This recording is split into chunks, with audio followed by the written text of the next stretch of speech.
성경의 인물 가운데 가장 드라마틱한 인물들, 그러면 여러 사람을 뽑을 수 있어요. 그 중에 한 사람이 또 모세죠. 모세는 사실 태어날 수 없는 존재였어요. 태어나면, 남자로 태어난 아이는 다 죽어야 되는 그런 비참한 결과를 갖고 태어나지만 죽어야 되는, 이게 얼마나 억울해요, 그렇죠? 그런데 모세는 기적같이 살아남았어요. 엄마하고 짜가지고 이 모세를 살렸어요. 그런데 자기 엄마의 아들로 사는 것이 아니라 이방 나라 공주의 아들로 살게 됐어요. 가난한 집 히브리 노예의 아들로 사는 것보다는 이 공주의 아들로 살면 훨씬 더 좋겠다라고 생각하지만 이게 남의 집에서 산다는 것이 쉽지는 않잖아요. 그래서 어느덧 이 모세가 성장을 하게 되죠. 오늘 본문은 바로 성장하는 그 과정의 이야기를 나누고 있어요. 11절 말씀 우리 같이 한번 읽어보겠습니다. 출애굽기 2장 11절 말씀 시작. 모세가 장성한 후에 한 번은 자기 형제들에게 나가서 그들이 고되게 노동하는 것을 보더니 어떤 애굽 사람이 한 히브리 사람 곧 자기 형제를 치는 것을 본지라. 이제 모세가 장성했다는 거예요. 성인이 됐어요. 더 이상 어린아이가 아니에요. 왕자로서 훈련을 잘 받았고 이제는 왕이 될 수도 있는 그렇게 장성한 자가 되었다, 그렇게 말하고 있습니다. 이 장성했다, 이 말은 히브리 말로 어떤 의미가 있냐면 높아지다, 그런 말이 있습니다. 그래서 이 왕자로서의 삶, 왕자로서의 훈련을 잘 받고 이제 어느덧 왕자다운 왕자, 또 왕의 후계를 이을 만큼 그렇게 장성했다, 그런 의미가 담겨져 있는 거죠. 정말 모세는 죽을 수밖에 없는 존재였었는데 기적같이 살아났고 장성해서 이제는 뭐예요? 높은 사람이 된 거예요. 정말 높은 사람. 이 공주의 아들로 왕자로 산다는 것이 얼마나 높은 자리입니까? 지금도 대통령의 아들 그러면 훌륭하지만 옛날의 왕의 아들하고 요즘 대통령의 아들하고는 전혀 차이가 나요. 어마어마한 차이죠. 대통령은 기껏해야 몇 년이죠? 우리가 지금 5년인가요? 5년 하는 거예요. 근데 왕은 죽을 때까지 하는 거예요. 그러니까 옛날 왕의 아들, 왕자와 지금 대통령의 아들, 자녀는 이 상상도 또 비교도 할 수 없는 그런 거죠. 모세가 이렇게 높아졌어요. 훌륭한 인물이 됐죠. 나이가 차고 또 궁중에서 왕자로서 훈련을 받고 다양한 학문들, 수사학, 최고의 훈련을 다 받아서 이제는 장성했다, 이제는 높은 위치까지도 올랐다, 이렇게 이제 성경은 표현하고 있잖아요. 그러면 자동으로 성숙한 사람이 되냐? 그렇지 않아요. 성장했다고 해서, 장성했다고 해서, 공부를 잘 마쳤다고 해가지고 자동으로 성숙한 사람이냐, 자동으로 지도자가 되느냐? 그렇지만은 않아요. 모세가 장성해서 오늘 본문에 보니까 자기의 동족을 알아보는 거예요. 지금까지는 애굽의 왕자로서 삶을 살았지만 사실 이 모세를 어렸을 때 잘 키워준 사람이 누구예요? 유모가 누구예요? 실제는 자기 엄마잖아요, 그죠? 자기 엄마가 유모의 역할로 들어가지고 자기 아들을 키워줬죠. 그러니까 중간에 기록은 없지만 결국 이 유모는 이 모세가 히브리 사람이라는 것을 알게 모르게 이렇게 전수해 줬을 거예요. 그러니까 장성해서 히브리 사람을 보면서 뭐라 그랬어요? 자기 동족, 이렇게 말하고 있대요. 아니, 왕자로서 훈련받았는데 히브리 사람을 보면서 어떻게 자신의 동족이다 그렇게 얘기할 수 있겠냐고요, 그죠? 자기의 형제, 이렇게 말했잖아요, 그죠? 이것은 아마 자신의 어머니 유모로부터 자신이 히브리 사람이라는 것을 은연중에 계속해서 주입하고 또 훈련시켰기 때문에 이 모세의 마음속에 애굽의 왕자로 자랐지만 나는 히브리 사람이다, 이런 생각들이 이 모세의 마음속에 깊이 들어박혀 있었던 것 같아요, 그죠? 동족을 구원하고자 하는 그런 마음, 동족이 아픔을 당할 때, 동족이 여러 가지 어려움을 당할 때 내가 이제 장성했으니까 이 정도 힘이면 내 동족을 내가 구할 수 있지 않을까, 내가 어떻게라도 도움이 되지 않을까, 그런 생각을 아마 이 모세가 했던 것 같아요. 그런데 이게 착각이었죠, 사실. 훈련을 다 받았다고, 나이가 찼다고 해서 곧바로 지도자가 되고 곧바로 다른 사람을 구원할 수 있는 영향력을 발휘하냐? 모세는 그렇게 생각했지만 결과적으로는 실패하고 말았죠. 아까 읽은 11절 말씀에 보면 모세가 장성해서 바깥에 나가서 이렇게 보니까 자기의 형제라고 생각하는 히브리 사람들이 노동하는 것을 보게 돼요. 그렇죠? 그 모습을 보면서 마음이 아프잖아요. 그렇죠? 그런데 어느 날 보니까 자신의 동족 히브리 사람이 애굽 사람에 의해서 매맞는 것을 보게 돼요. 애굽 사람과 히브리 사람, 당연히 애굽의 왕자이기 때문에 애굽 사람의 편을 들어야 되는데 자기 속에 끓어오르는 피는 히브리 사람이라, 그래서 피는 못 속여 이런 말 하잖아요. 피는 물보다 진해 그러잖아요. 애굽의 왕자로 40년 동안 훈련을 받았지만 이 속에 히브리의 피가 흐르니까 히브리 사람의 억울함을 보면서 이게 심장이 뛰는 거예요. 내 동족이, 내 형제가 저렇게 어려움을 당해 용납할 수 없는 거죠. 분노가 일어나잖아요. 그렇죠? 그래서 애굽 사람을 쳐서 죽이게 되죠. 왜? 내가 그만한 실력이 있으니까. 내가 내 동족이 아파하는 거 나 정도 실력이라고 한다면 이거 눈 깜짝할 사이에 모든 문제를 해결할 수 있어. 그런 생각을 하게 된 거죠. 그래서 애굽 사람을 죽이잖아요. 그렇죠? 사실 애굽의 왕자가 한 사람을 죽였다. 이게 무슨 문제가 되겠어요. 그죠?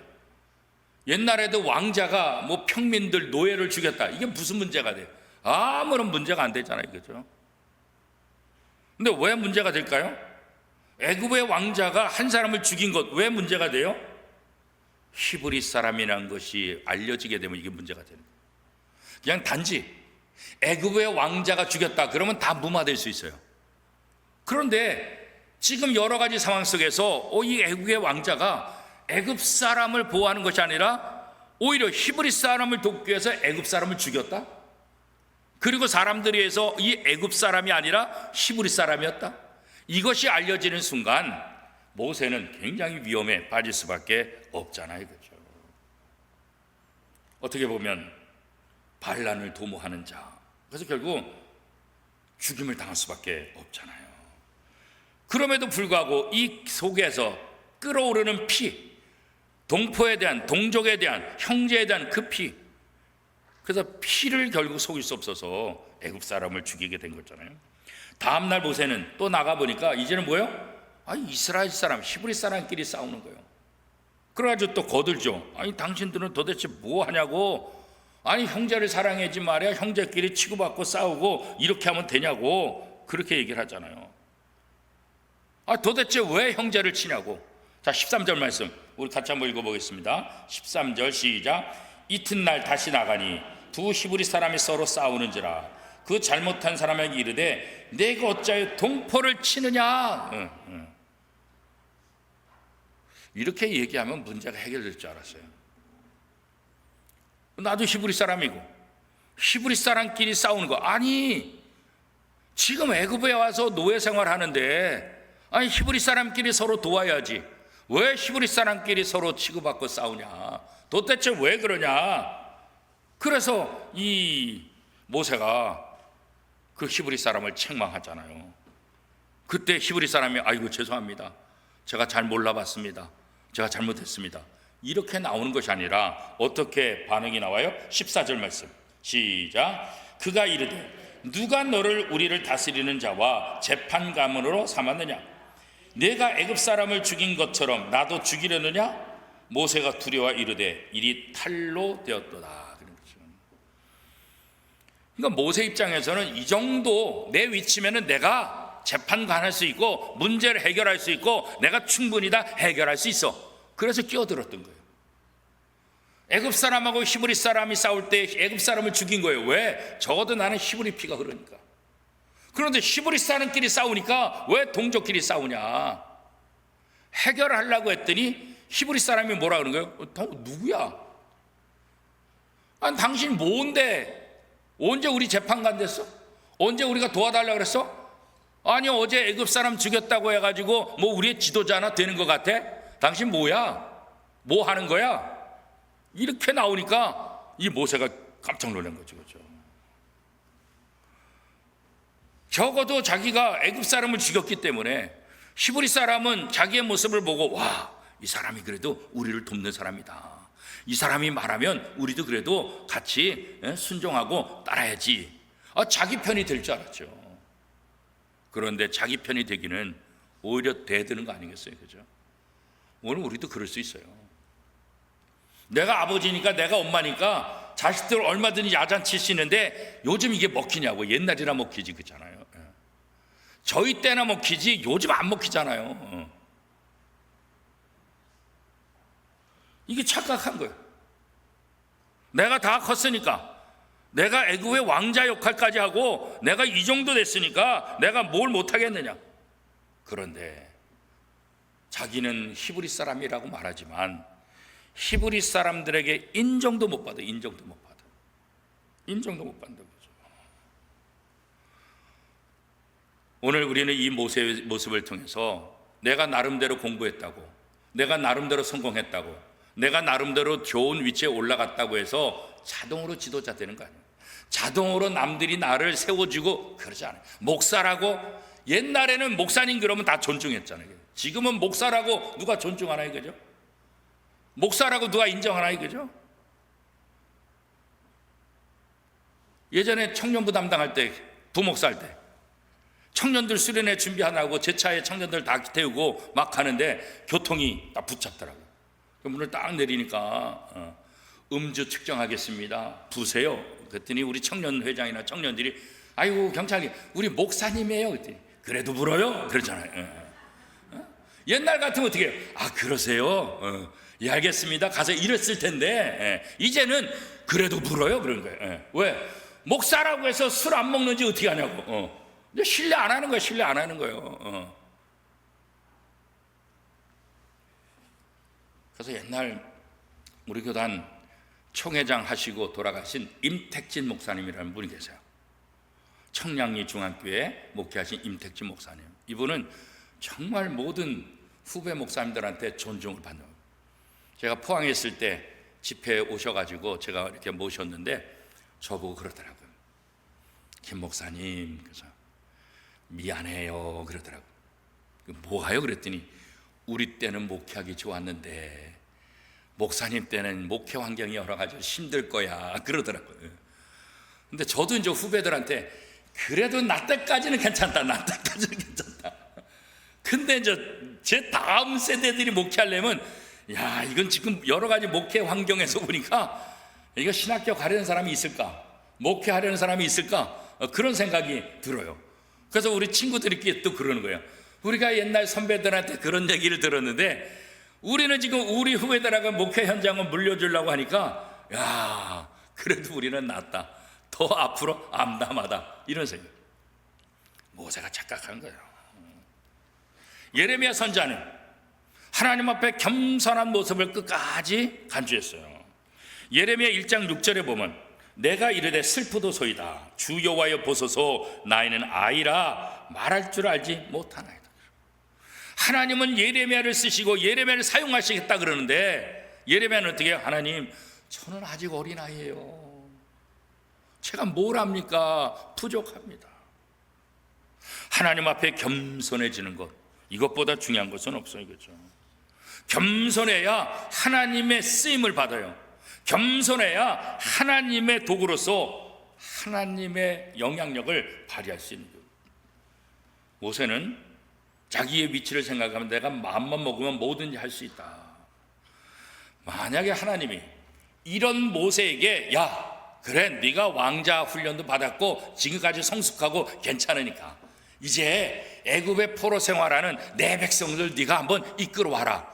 만약에 하나님이 요 순간에 모세를 선택했다고 한다면 내 생각엔 난리가 났을 거예요. 출애굽하지도 못해요. 가나안 땅에 들어가지도 못해요. 왜? 성격이 얼마나 이거 울그락불그락해. 싸우는 거 보고 때려 죽였는데 광야 가다가 백성들이 뭐라 그러면 다 죽이지 않겠어요? 다 뭐 이렇게 저렇게 싸우고 분란이 일어나고 온통 더 난리가 나지 않겠어요? 그죠? 하나님은 모세를 하시는 거예요. 이 가장 인간적으로 최고로 높은 자리에 있을 때 하나님의 모세를 쓰지 않았어요. 왜? 자신이 잘났다고 생각하니까, 자신이 대단하고 생각하니까, 내가 못할 게 뭐 있냐 그런 생각을 하니까 그렇죠. 애굽의 왕자로서 권력이 있어요. 애굽의 왕자로서 재력이 있어요. 애굽의 왕자로서 다양한 실력들, 무술, 무예 다 능통하잖아요. 그렇죠. 부족함이 없이 자랐잖아요. 그렇죠. 그런데 결국은 뭐예요? 사람 한 번 잘못 죽이고 자신이 히브리 사람이라는 것이 들통나니까 도망가 버리고 말았잖아요. 도망가죠. 하나님은 모세로 하여금 자신이 대단한 것 같지만 자신이 아무것도 아닌 것, 겸손한 이 모세의 모습을 하나님께서 보기를 원하셨던 거예요. 그게 바로 가장 강할 때 모세의 실패하는 그런 모습이에요. 그렇죠? 아무리 동족을 향해서 위대한 비전을 품었다 할지라도 이런 성격으로, 이런 모습으로 이스라엘의 지도자가 될 수 있는 것은 아니에요. 그렇죠? 실패를 맛본 사람, 고통을 맛본 사람, 그 실패와 고통 속에서 하나님의 부름을 받으면 그 고통과 실패를 통해서 배운 삶의 경험이 지도자로서 하나님 앞에 역할을 하는데 굉장히 중요한 도움이 될 수 있는 거예요.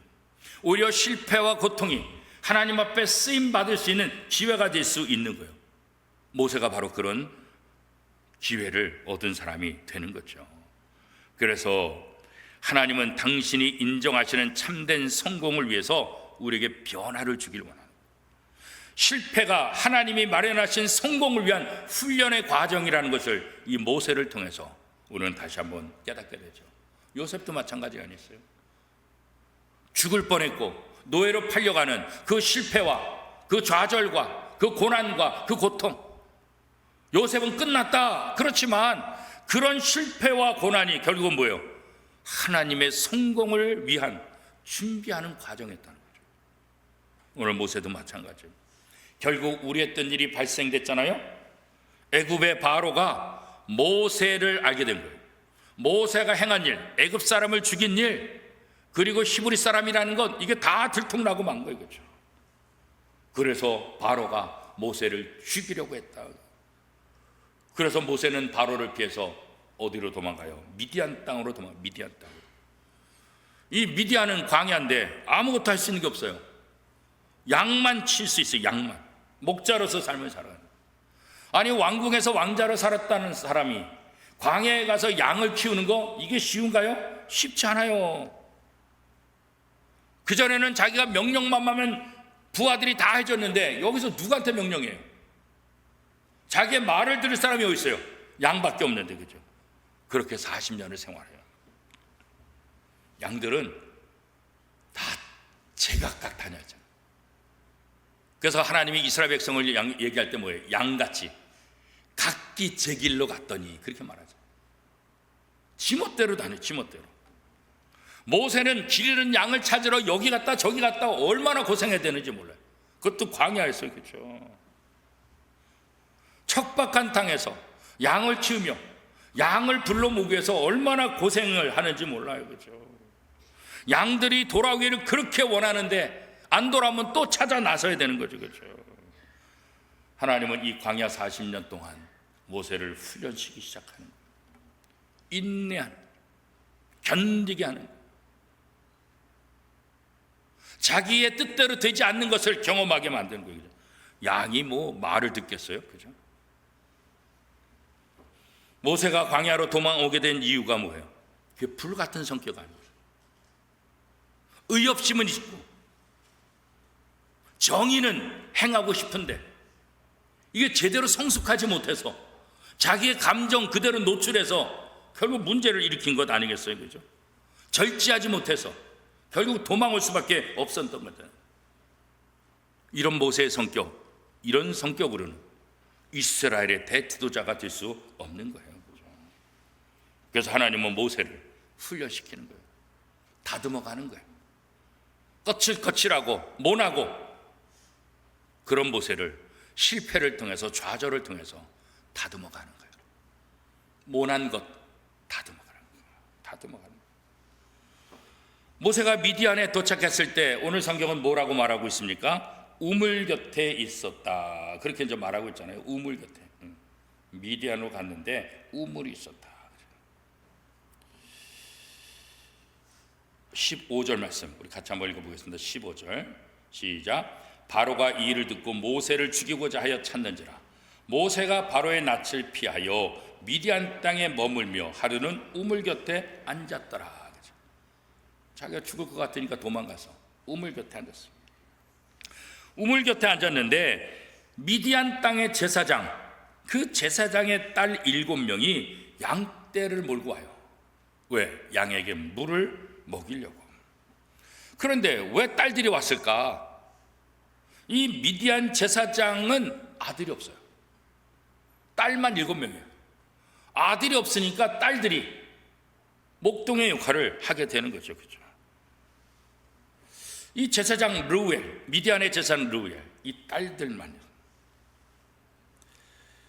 그런데 참 모세의 그 과정들을 보면 언제나 여성들의 도움을 받아요. 모세가 태어났을 때 산파 도움을 받고 어머니의 도움 받고 누나의 도움 받고 살잖아요. 나일강에 던져졌을 때 애굽의 왕자가 아니라 공주의 도움을 받잖아요. 모세는 태어나면서부터 계속해서 힘든 순간순간마다 여성의 도움들을 계속해서 받고, 지금도 뭐예요? 여성들로 가득하죠. 목동은 다 남자들이 하는데 이 미디안 이 제사장은 아들이 없고 딸들만 있어서 딸 7이 지금 양떼를 데리고 물을 먹이러 오는 거예요. 그렇죠? 모세의 인생은 계속해서 여성들에 둘러싸고 이 여성들의 도움을 통해서 위급한 일들을 계속해서 극복해 나가는 그런 모습들을 보게 되죠. 결국 이 미디안 제사장 르우벤 집에 초대를 받고 가게 되고 거기서 누구를 만나요? 아내 십보라를 만나게 되죠. 그래서 또 결혼해요. 그죠? 그래서 좋은 아내를 만난 것이 또 모세에게 굉장히 위대한 일이 되는 거죠. 그리고 아들을 낳았어요. 그 아들의 이름이 뭐예요? 게르솜. 이 게르솜은 어떤 의미가 있어요? 나그네라는 말이에요. 결국 자기의 모습을 아들의 이름을 통해서 친 거예요. 지금 내가 뭐냐? 나그네 인생이다. 나그네 인생. 이 광야 생활하면서 모세는 자기의 존재가 무엇인지를 그때서 깨달았어요. 이전까지는 내가 왕자고 이전까지 내가 힘이 있고 이전까지 내가 부족함이 없다라고 교만했다고요. 그런데 광야에 살면서 내가 나그네에 불과하구나.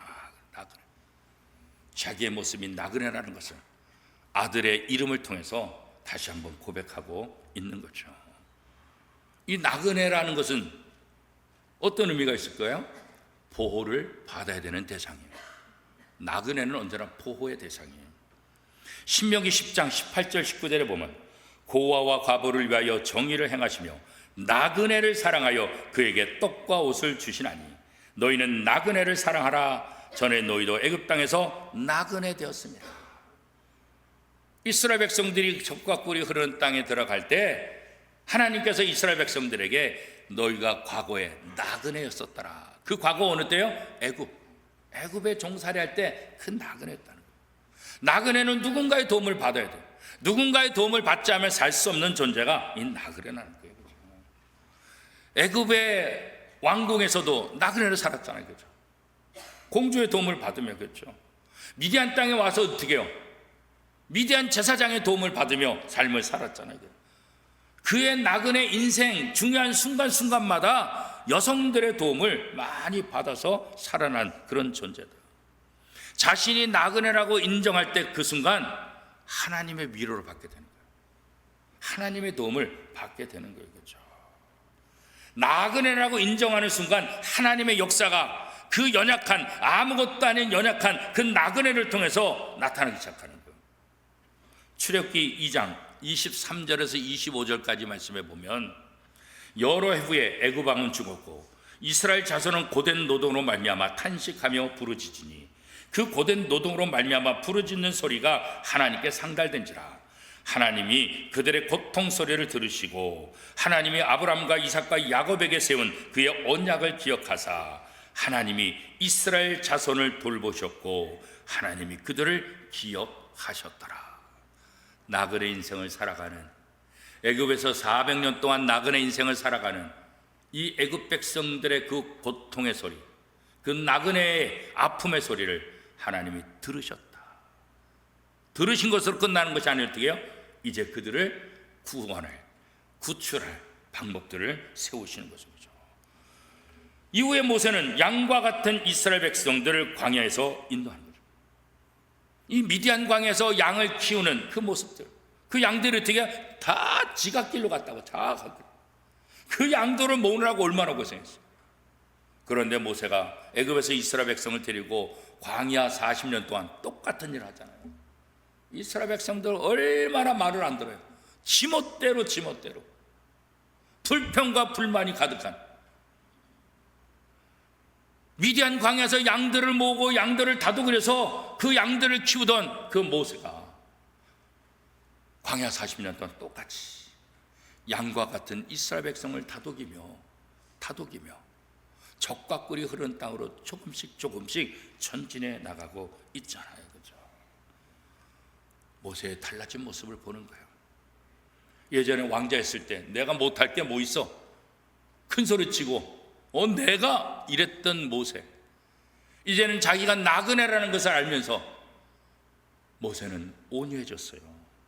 민수기 12장 3절은 모세를 이렇게 평가하고 있습니다. 이 사람 모세는 온유함이 지면의 모든 사람보다 더 하니라. 모세가 바뀐 거예요. 실패를 통해서, 좌절을 통해서, 고립된 삶을 통해서, 나그네라는 사실을 알면서 사람이 바뀌는 거예요. 하나님이 훈련시키는 거예요. 지면에서 가장 온유한 사람으로, 가장 불끈불끈했던 사람, 가장 지 성격대로 살았던 모세, 그런 하나님 그를 지면에서 가장 온유한 사람으로 변화시켰다는 거죠. 왜요? 하나님의 뜻을 이루기 위해서 그렇죠. 하나님은 사람을 선택하셔서 그 사람이 하나님의 도구로 쓰임받지 못한다고 한다면 훈련을 시키는 거예요.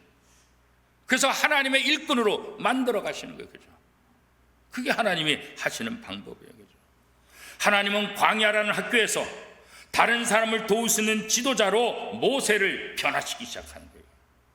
그런 면에서 오늘 우리가 어떤 어려움을 당하고 어떤 아픔이 있고 어떤 문제가 있다 할지라도 우리가 걱정하고 염려하지 말고, 하나님은 오늘 나를 나그네 인생으로 만드셔서 하나님은 오늘 나를 훈련시키는구나.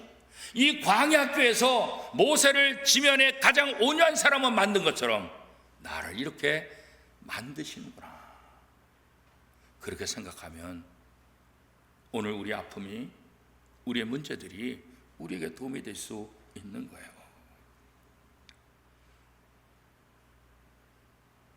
우리를 온유한 자로 다듬어 가신 하나님, 빚어 가신 하나님,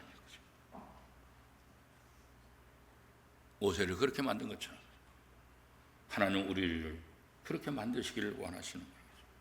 단지 나이가 많았다고, 단지 육체적으로 장성했다고, 단지 모든 것들을 공부했다고 사리 분변을 잘하고 성숙한 일꾼이 됐으냐? 전혀 그렇지 않아요.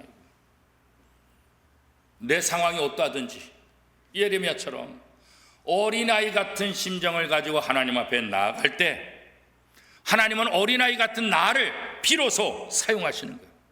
내가 나그네로 인정할 때 하나님은 나그네인 나를 보호하시고 도우시게 되는 거예요. 그렇죠? 그때 비로소 진짜 장성한 자가 되는 거예요. 진짜 성숙한 사람이 되는 거죠.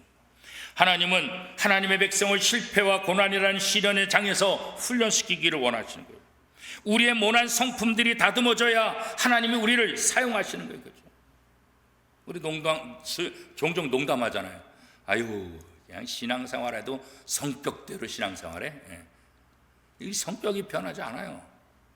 예수 믿는다고 이게 변하지 않는다고. 너무 힘들어. 그러나 그래도 하면 모세가 그렇게 급한 사람, 불의를 보면 막 그랬던 사람이 지면에 가장 온유한 사람으로 변화된 것처럼 우리가 진정으로 주님을 만나면 우리의 성품도 변화될 수밖에 없을 거예요. 혹시 지금 힘든 상황을 겪고 계십니까? 하나님이 나를 빚어가시는 과정이다. 하나님이 나를 온유한 사람으로 만들어가는, 다듬어가는 훈련의 시간이다. 그렇게 생각하고 감사할 수 있기를 바랍니다. 그죠? 그리고 용기를 내십시오. 하나님이 우리의 한계를 아시고 우리의 성품을 다듬어서 하나님의 영광의 도구로 나를 사용하시기를 원하고 계신다. 이것을 믿으시기를 바랍니다. 그죠?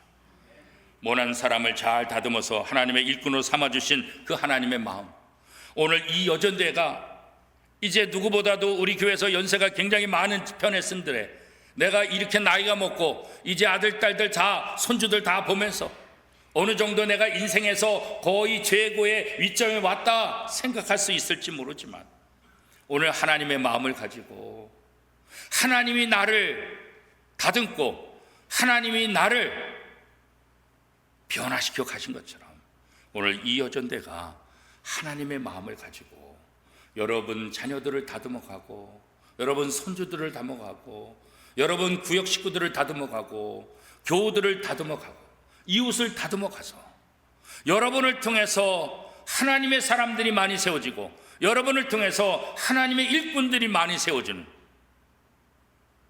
그래서 어른의 역할을 하는 거예요. 그때 비로소 어른이고 그때 비로소 장성한 사람이죠. 육체적으로는 장성하시고 어르신의 역할을 감당하지만 오늘 말씀을 통해서 하나님께서 연약한 모세를 다듬어 가시는 것처럼 우리 이 권사회가 우리 교회를 다듬어 가는 그런 위대한 일꾼, 그렇게 쓰임받는 여전대가 될 수 있기를 축복합니다.